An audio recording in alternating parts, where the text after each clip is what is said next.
Burger உள்ளே வச்சுருக்க மாதிரி க்யூட்டாக இருக்குது. ஸோ இப்போ நான் வந்து பிரித்து பார்த்துடலாமா? ஸோ இதுதான் அந்த மைக்ரோ ஓவன்.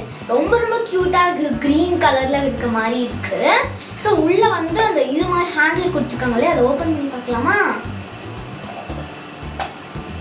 இது ஓப்பன் பண்ணி பார்த்தோன்னா நம்மளுக்கு வந்து ஒரு உள்ளே வந்து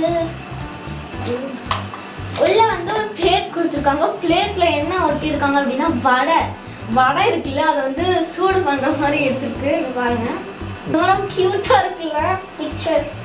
ஸோ நான் இங்கே வச்சுட்டு போடுறேன். அப்புறமா இந்த இடத்துல அந்த கிளாஸ் ஷெட் மாதிரி கொடுத்துட்டு உள்ள அந்த மைக்ரோவன் தெரியிற மாதிரி இருக்குது. அது வந்து ஸ்மைலி ஃபேஸ் க்யூட்டான. அண்ட் அதே மாதிரி இந்த இடத்துல நம்மளுக்கு வந்து பர்கரு, பீஸா எது இப்போ நம்ம காஃபி இது பண்ணுறோன்னா காஃபி வச்சுட்டு அது பட்டுக்கு அந்த ஏற்ற மாதிரி சூடு, அப்புறமா இந்த இடத்துல டெம்பரேச்சர்லாம் செட் பண்ணிக்கலாம். ரொம்ப ரொம்ப க்யூட்டாக இருக்குல்ல. இதே மாதிரி உங்களுக்கு மைக்ரோ ஓவன் வேணும்னா இங்கே ஒரு நம்பர் கொடுத்துருக்கேன் இல்லையா, அந்த நம்பருக்கு நீங்கள் வாட்ஸ்அப் பண்ணிங்கன்னா உங்களுக்கு தான் ஆனால் கொரியர் வந்துடும். ஸோ நெக்ஸ்ட் ஒரு சூப்பரான வீடியோ சந்திக்கிறேன். until then bye from Tanisha. Bye.